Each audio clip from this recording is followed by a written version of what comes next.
Boxing, aka Mr. Moo! Won't shut himself. Ladies and gentlemen, congratulations to Edgar Berlanga, the Phenom, El Monstro, the Monster. Another knockout in the first round. Goddamn! 16-0. 16 knockouts coming out in the first round. Let's go. New York City, stand up. Brooklyn, stand up. Puerto Rico, Boricua, puñeta, stand up. Yo, this kid is special. This kid is a phenom. This guy got power in both hands. This guy is ferocious, ferocious. Yes, yes. And I know, hold on. I know there's going to be people out there, just like they do to a lot of young fighters that's knocking everybody out. These young fighters that look that is special, that has so much potential. Oh, but we want to see him how he goes, more rounds. We want to see him how he could take a hit. Well, he hasn't fought anybody. He hasn't fought anybody. Look, I'm tired of that BS analysis, that boxing critic shit. Excuse my language. I'm tired of that. You know why? Because you only want to take away from what these guys already been doing, right? Oh, but he hasn't beat anybody. But who are the guys that he's knocking out? And Look, at the end of the day, man, it don't matter. You want to see him work out? You want to see him put in the rounds? You want to see him? How about you go into the gym wherever he's at and you see the 8 to 10 weeks training camp that he's doing, right? How about you run miles with him? How about you see the sparring partners and the sparring sessions that he has? How about if you go back and see the amateurs when he's beating a bunch of people and his amateur record is almost 200 and like 17 losses, 117 losses. The man has paid his dues. The man has started boxing when he was 7 years old. The man has paid his dues. He paid his dues in the amateur. He paid his dues in the training camp. And what you see in the ring is what he's done, putting in them rounds in training. So for you and people out there, I am tired of listening. Well, let's see if he could take a hit. Well, let's see if he could put in some rounds. We want to see him with more rounds. He already putting in more rounds. Boxers already putting in rounds. When they go 10 to 8 weeks or whenever they in training camp, that's when they put in the rounds. What you see in the ring is a product of the hard work that they do in training. So if you want to see more rounds, you know what you got to do? Go to this gym. Ask permission. Can I see you, Mr. Edgar Berlanga, and see how you work out to prepare for the fight that you got coming up? You want to see the rounds? Go to their training.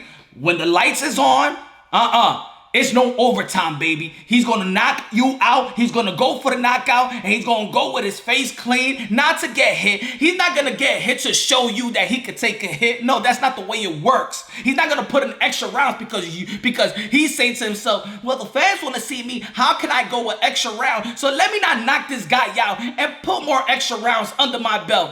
That's not the way boxing works, ladies and gentlemen. And for all you analysts and all you critics, quit it, man. Quit it. Because it's very contagious when one analyst says the same thing. And it's all about, this community is all about discrediting. It's all about discrediting. The same thing is happening to Anthony Joshua versus Pulev. Now I'm hearing in channels, well, Pulev wasn't that good. Well, Pulev was old. Well, you know why? Because people are so focused in looking at a fighter, but thinking about the other fighter that they could potentially meet in the future.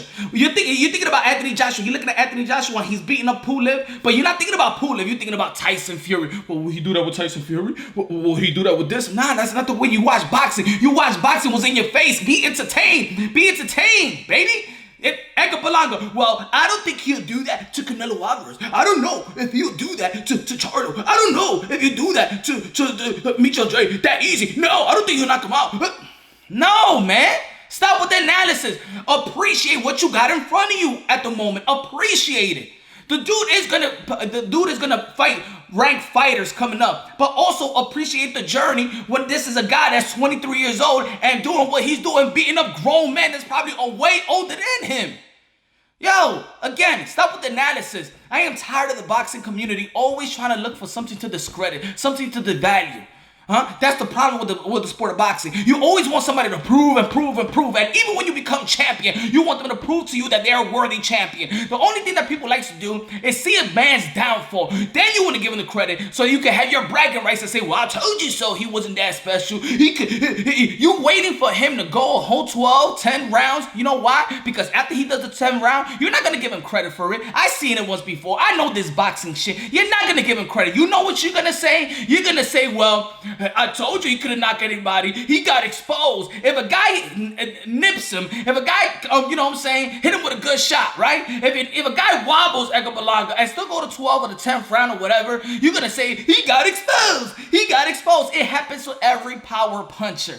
Then you want to take his invincibility. You want to take away his aura just because you feel like that one round that they got clipped, he got exposed. That's the only reason you want him to go a whole 12, 6, 8 rounds. Not because you want to see rounds. It's because you want to discredit him and tell him that he's been exposed.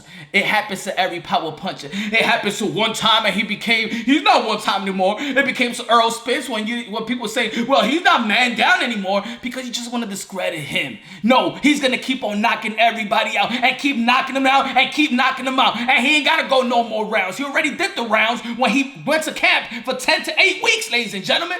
This is a special breed, baby. New York City breed. Latino in the building. Boricua in the building. Edgar Berlanga is the damn future. And within 2022, if he keeps doing that, you know what the people going to say? Let's put him in with Canelo Alvarez. And you know what? Put him in there. If he's going to keep on knocking everybody out, then we need some good level opposition that might want to stop him. Let's Canelo Alvarez, David Benavidez, Caleb Plant, Billy Joe Saunders, Daniel Jacobs. That would be a good fight in Brooklyn. Even Rosado that did great against Daniel Jacobs a couple of weeks ago. We'll probably he should get that fight as well. All I'm saying, ladies and gentlemen, is stop trying so hard to devalue, to discredit a fighter.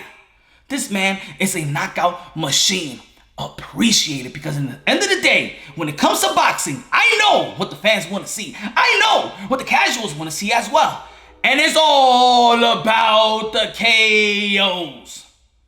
Y'all already know this is Punch on Boxing, aka Mr. Moonshine himself. Subscribe to the channel, hit the notification bell, get my updated videos. I love y'all. God bless. And on to the next one.